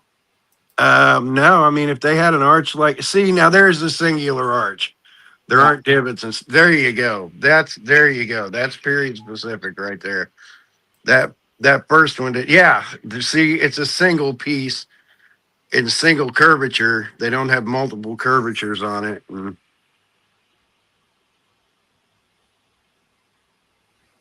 Yeah, and it'd have bigger arrows, even though these are just um, reenactment pieces. But yeah, the feathers would have been much bigger because those are modern feathers right there. So because the feathers would be feathers, they literally would be tied on feathers right Yeah, there. they were.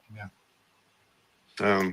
But what I was the gilding and stuff, like, are you going to start the story with an illuminated first page, like where if the first word was one day, the O, are you going to make it large and colored and? Well, that'll be down, that starts getting pricey. That will be down to the publisher. Well, and again, I mean, on a single page where you just kind of put it in the period in the moment, and Yeah. Yeah. I mean, yes. idea. I was just wondering though, Mark, with what Lyle says about cameras, photographs, etc. If you did, you must know. Well, you do know enough artists to actually draw, draw the cover for you. Yes. To make it more realistic. Rather You want a big suggestion? It's worth paying for. What's that, Kyle? You guys are all DC fans. You know what the hell I'm talking about. The Longbow Hunters, Mike Grell. Yeah. That series itself, but Mike Grell doing the cover would be brilliant. Just think of it, all the covers. They're painted covers of the Longbow Hunters, but that series. I like the composition of this. Bow needs to be sorted out, but you could do that as a painting rather than as a photo. Yeah. But you get what I'm saying about the arches. That thing's been bent and pressed and the heat and stuff like that. It's just going to be one singular bent piece. Yeah. One singular thick. Also, you wouldn't have tiled roofs either there, would you? Again, that'd be one hell of it. That's a hell of a church right there if it is. So, but there's lots of things. I mean, you've got a neatly trimmed lawn, and you've got doors that are like well balanced on modern hinges, and they're looking at the top state of repair and so on. So I don't know. Look, it does, if it does the job, Mark, and it does the job. There's you can go too far, Yeah, exactly. The purpose of the cover is to get people to buy the book. That's it. Yes. So there is a character in the book who is an assassin, who is an archer, and who is an assassin, who wears a hooded cloak. So that fits. There is a church in the book, and there is a manor house, which you could probably say that's the manor house with a graveyard. So that is a graveyard that are looking out on there, out some form of, well, he's in the church, I suppose. So it does work quite well for the story, but yeah, you just change out that bow and you're in much better shape. No, but as you want to be time accurate, that's all. That's what I'm saying. Yes. Even if that was a photograph, it may be a mocked-up photograph of it. The sort of outside they're changing. I mean, the inside fine, but the outside may be changing. Well, I mean that's like almost a perfect model picture for something you're going to have drawn or painted. Yeah, you just want that bow to be a singular bend instead of shaped. Yeah, agreed. Thanks, guys. But that would be a good model pose. Which again, good model poses. We can do a callback to something earlier. Mark, you can't say nothing, but who was the Red Sonja muse? Who's the what? The Red Sonja muse. Think of the Red Sonja series, not by Barry Windsor Smith, but think of the Red Sonja series. There was a posed muse for all of it. Who has it, Mark? Who was Frank Thorne's I know, muse? it's that woman who does the stuff with that bloke. Yeah, that knows it down a bit. Yeah. That sounded like my wife when we're watching a film. She goes, "Oh, look, that's so and so," and she was in something else that I watched. No, you showed her artwork on one of them prints I earlier. know the person. Hang on, Eric Thorne, the woman who does it, works with Eric Thorne. Frank Thorne, but yeah. Frank Thorne, nearly there. She did one of those prints you showed earlier. Yeah, Wendy Peeney. That's what I said first thing. But anyway, here we go. Yeah, Wendy Peeney. Yeah, that's how most people know her. She was Frank Thorne's muse for. I'm leaving Lyle's thing up there just as a sort of, hopefully it'll be sort of subliminal advertising for anybody who's watching. Yeah, if I'm still kicking when that comes out, Mark, I want an autograph copy. You'll get a free signed copy. Ooh.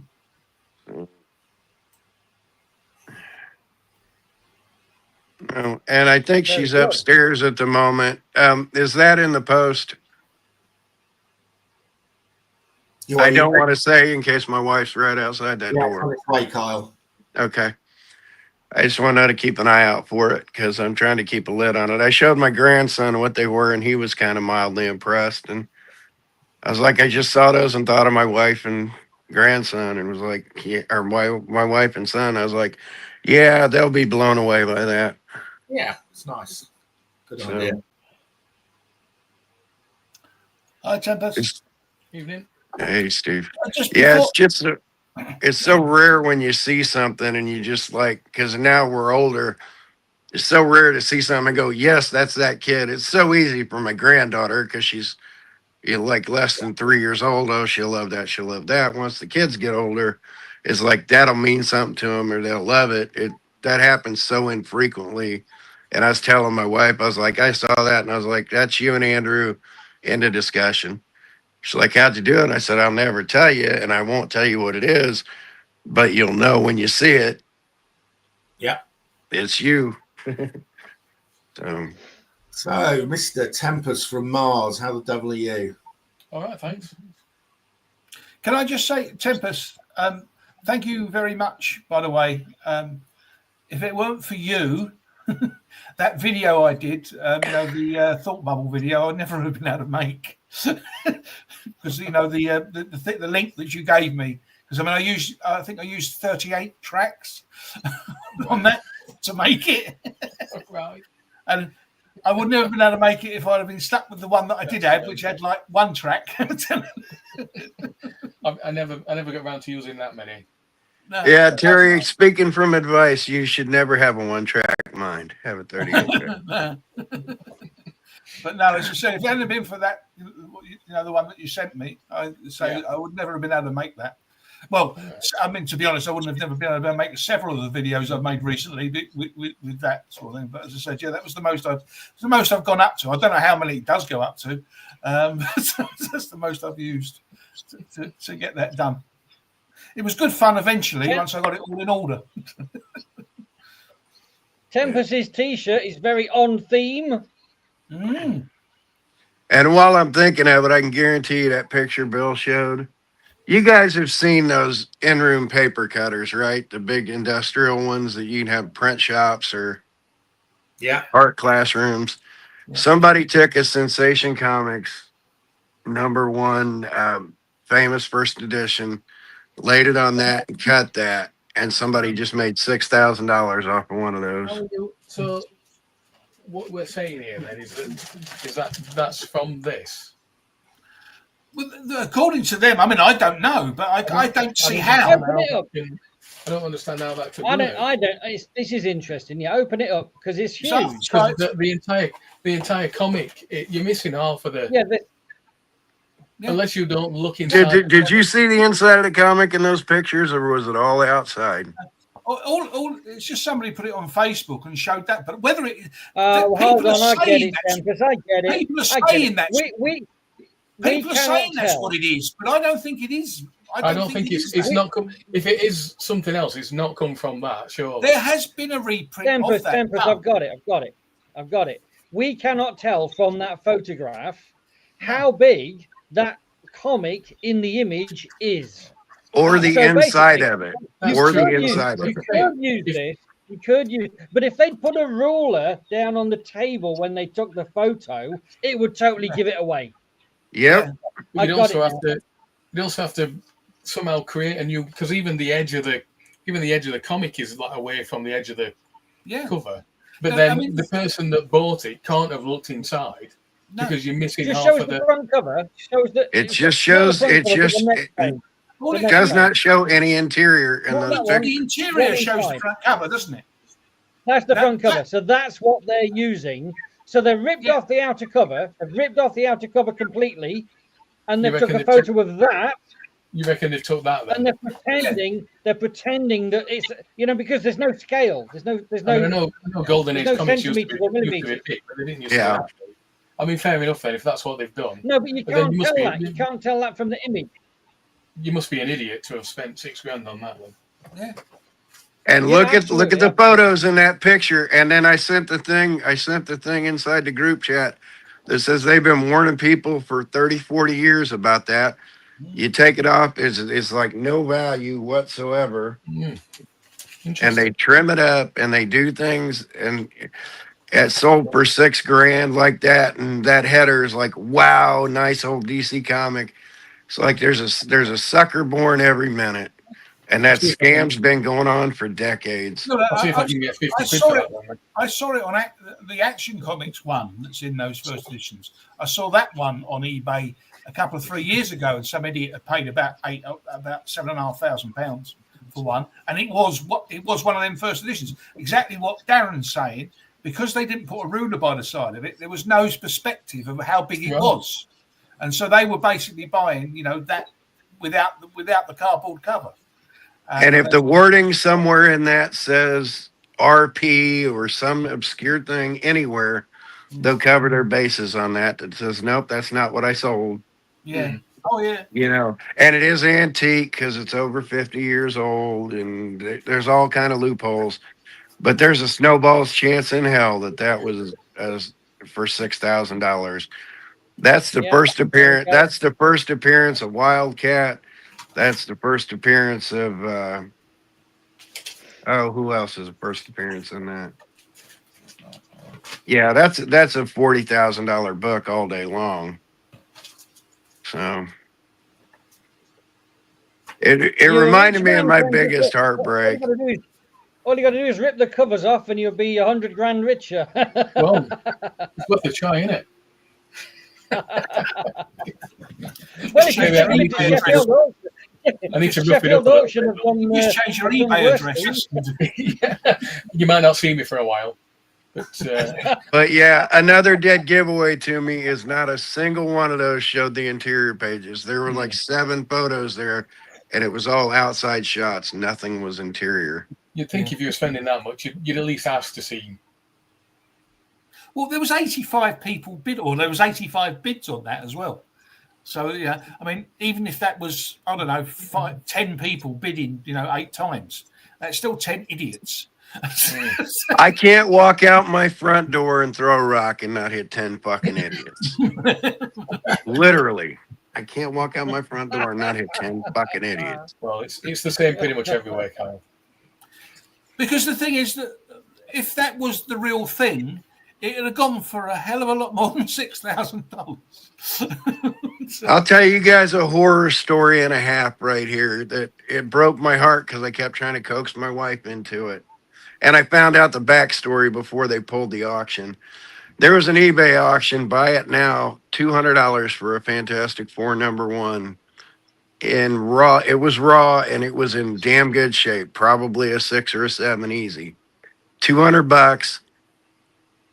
I scoured every little detail, and then they pulled the thing, and then they reposted it for a lot more because it was somebody's wife divorcing him, took their comics. I could have, if I would have bought that quick enough, I'd have had an FF1 for $200. It was a wife ripping off her ex-husband, in a split. And they pulled it before anybody bought it and corrected it. And if I would have committed to the buy it now for $200, talking my wife into it. When it came back up, I showed her and ended up selling for like $16,000 or something. I was like, yeah, I could have got that for $200 if I'd have hit buy it now and insisted to get it. There's that famous, I can't remember, is it a Spider-Man comic? The one Well, that's been, you slabbed kind now. of would, but mostly you wouldn't. Got all the signatures. I mean, if the guy came along later and said, "That's my comic, you're not selling it. Look, I'm sorry, Mr. Kyle. I'm just sending you a refund. This is my wife attempting to sell stolen goods." Yeah. The worst that could have happened, the very worst that could have happened to the seller is a -1 negative feedback on eBay. Yeah. But yeah, that's how close I was doing FF1, and it was a late night timing thing, and I was like, this, because she had interior pictures and everything. It wasn't a Power Records reprint. I could spot everything on this thing. I'm like, this is a FF1, and I'm showing her, and I'm going over things, and I'm pulling stuff up. And granted, this was 8 years ago. Cell phones weren't nearly as quick as they are now, but I'm like, look at this and look at this and look at this. And here's a reprint of it because I have like 3 different variations of the reprint, and that's that, and that's the tell. And that's what it turned out being. So that and my Dave Cockrum story are the other heartbreaks. So yeah, no, I was going to say that I think it's a Spider-Man comic that got caught up in. It was basically all scribbled all over by an ex-girlfriend, and they've had that slabbed, and that goes for loads of money now, doesn't it? Sort of thing. I can't remember. Yeah, it is. It was an AF-15. It was. Yeah, it's the ex-girlfriend copy. Yeah, that's it. Yeah, that's funny. Now, granted, the biggest comic book grail I have in my life has scribbling all over the cover. Mm-hmm. I want the pay copy of Marvel Comics 1 so bad, but that's a $2 million book right now. And probably worth more now that Superman sold because it's a 9.0 and it's the pay copy. I'm just going to say, looking at that picture again, that's either a very small table it's on, now that you mention it, or that is a very large comic. If it had shown the inside, anybody could tell by the inside. The dot matrix on the art is a dead giveaway. You compare an original to that, and it's night and day. But look at the dot matrix art in there. I felt looking at that picture that was on. It's not a very. You can't zoom in very much, but you know that the quality of the paper would just along the spine. It just shows different levels of gloss, and the bend's just wrong. For a really old comic, the spine kinks are wrong. They look wrong. Yeah, I agree. And the covers are more papery. It's well, the cover inside the one Tempest has got there now is more glossy anyway, isn't it? It's more glossy kind of paper. Yeah, that's what it looks like on the photo, Terry. Yeah. It's as I said, it's a better quality paper. Yeah, because they're and look at the dot matrix artwork in there. Look at page 1, and you can hold it 2 feet away from your face, and you can see the dot matrix art, the coloring. One of the other comments made on the Facebook post says something about it has 3 staples, and that's a giveaway.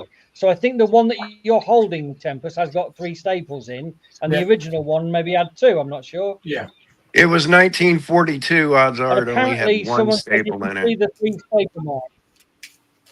Yeah. Yeah, it does look like somebody's just trimmed the top off of it, doesn't it? Yep, 1 trim down on a paper cutter. Yeah.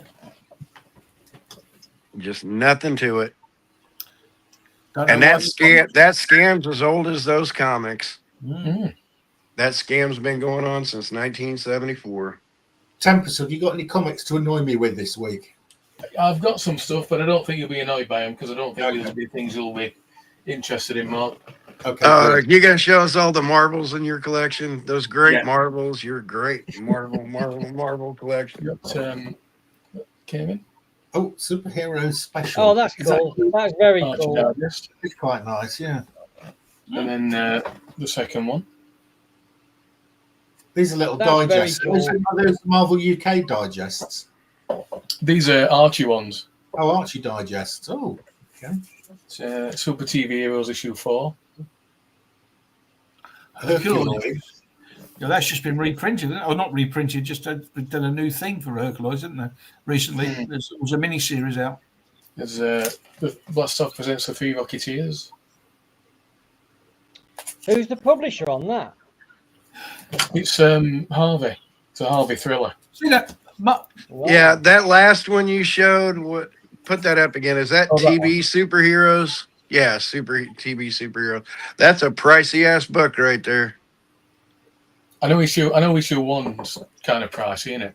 Well, it's like the first Space Ghost and all that. That last one you showed there, Tempest. I think Rocket Mike showed one. Is that just a number? Is that a number one? I think that is the only. Is that the only one? It's the only one. I think Comic Mike showed that one. It's weird. You've never seen the covers before in your life, and then you see it twice. Yeah, I used to have that. Is that Pamela Anderson? It's Pamela Anderson, isn't it? Yeah. Is that the trade? Is that the trade, or is that? It's that's the photo cover. It's a thicker version, trade, isn't it? Yeah. Yeah. It was a 6-issue miniseries, I think. There's Superfan Special. Ooh. It's got some writing on the cover, but none of the puzzles have been filled in on the inside. But yeah, it's got 10 cents written on it, so weird. It's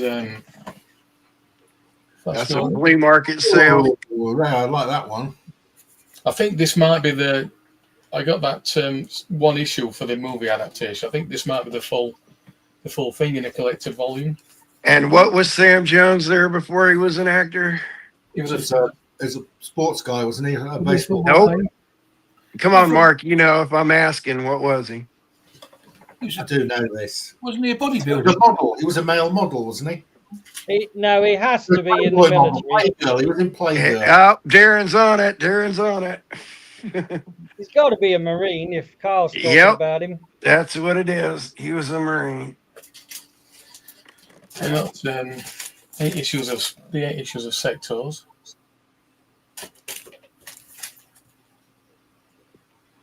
Sorry, I had to put my pants on while I wasn't on TV, but Sectors. Was that I don't remember what I was going to Right, say. I don't want Sectors. I don't know what they are. It's Toy Line and. I was going to say, was it? It links to your toys on the shelf. But look at all those Marvel comics he's got. Just keep piling up them Marvel comics. Yeah, that stuff. And then last have you got Batman and Robin from Alfred Tazawi? Ooh. So if you want to learn your ABCs,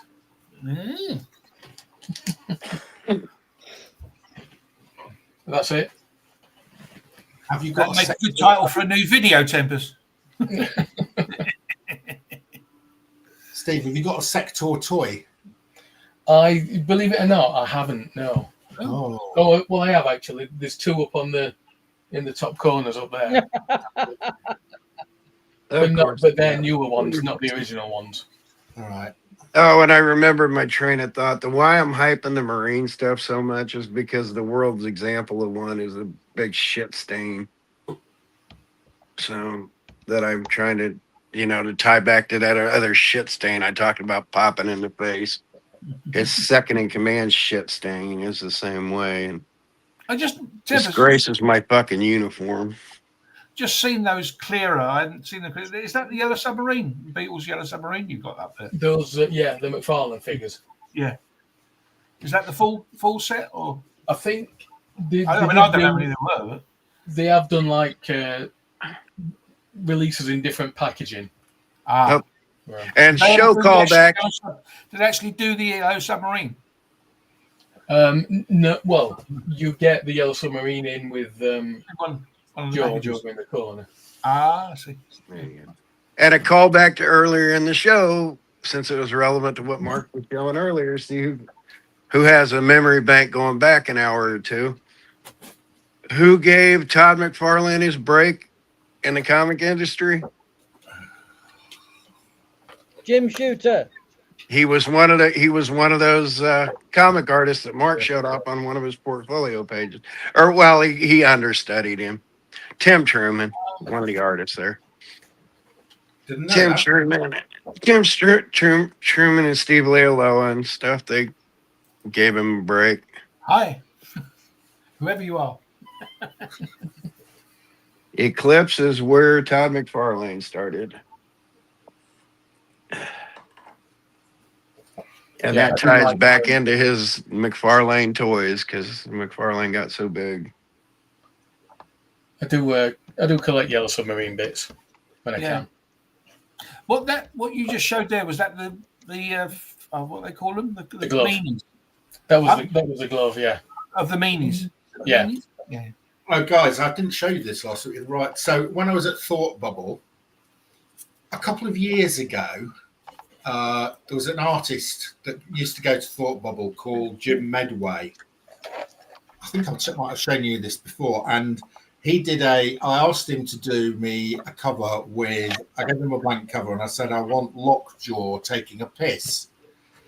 So he did a drawing of Lockjaw taking a piss on the cover, but he only did animals. So I then wanted to add something else. I think I asked you guys what I should get added on, actually. I think one of you suggested Ben Grimm. So I actually found the guy and I said to him, can you do me a Ben Grimm on here with Lockjaw? And here we go. It's pissing time. That's very good. That's very, very good. I love that. Same artist, I bought this off him. It's a Joker sketch, which I think is really good. Yeah. So that's been about 2 to 3 years in making that.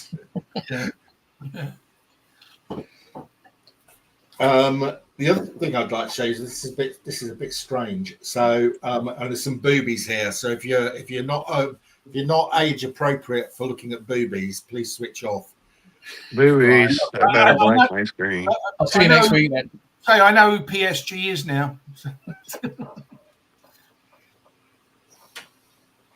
So I like Wallace Wood, and he did a series called Sally Forth. And I found this one in Germany. And this is a German edition. Wally Wood, right? Yeah. It's like Brigitte Bardot, doesn't it? That's how Wally paid the bills for a while when he was down. That kept Wally from killing himself for a little bit. Yeah, all in German blurb on the back. Really quite nicely done. But I say it does look like Brigitte Bardot, doesn't it? Yeah. She was a muse. If you look at comics of that time, her and Raquel got used up. And then I was going through UK eBay, and blow me, I found a French edition. Yeah, he was destitute when that came up. He was the consummate temperamental artist. He was the definition of and then God, I almost said OCD. So that is issue 1 in German and issue 2 in French.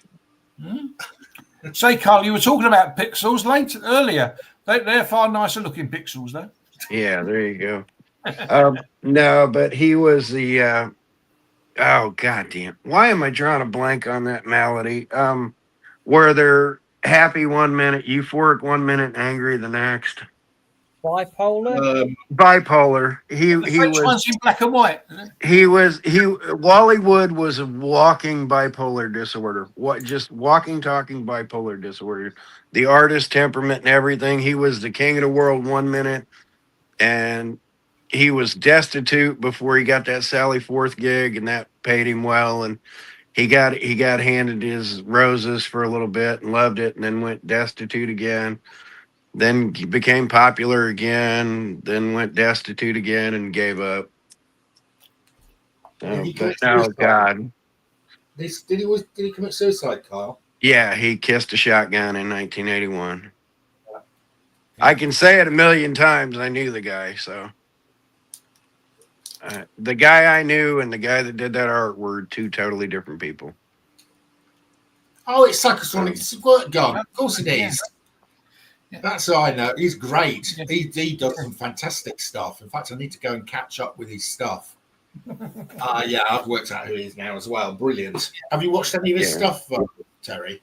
Yeah, I watched a few of them. Yeah, he kindly logged on to me. I was watching Roger, now Metarog, and he was on Metarog. So yeah, it's wonderful, weird stuff. Very good. I enjoy it a lot. Not as good as Tempest of Mars, though. Not as good as Nobody stopped that. Tempest from Mars has retired. Yeah, has he? Oh. From filmmaking, yeah. That's a shame. He was very good. So he retired on a high point. He doesn't think he can get as good as his custard video. As his custard pie in the face. Yeah. PSG Comics. If you have not watched Tempest from Mars, he's right up your street. He's watched I know he's watched my stuff. He has watched your stuff. Okay, right. The trouble is, Tempest kept getting a tick by saying movie. That's the trouble, and he had to stop saying movie. I can't show that Pamela Anderson comic. No, because she was in the movie. Right, guys. Listen, anything else to show? I think we might be calling that a day. Anybody itching to show something? No? Well, yeah, but you wouldn't let me. I had to put my pants on. Looking at your body parts is not really not really the main purpose of the show. I need an oncology diagnostic here. No, thank you. Right, so that we'd have to rename the show to Creepy Weekly. Exactly. Yeah, Darren hasn't brought anything. I take it. Darren doesn't. No. He's been packing comics all day. He's so busy. He's a rich man now. Yeah. and I know he's Darren. You still have at least 200 comic books. I desperately want. If you need any more work, I will find the energy to get, that laundry list of comics I still want. Yeah, right. I actually found it. Anybody who's been watching PSG Comics, Lyle, thanks for watching, and anybody who watches us later on, thanks for watching. Bye. Cheers. Bye.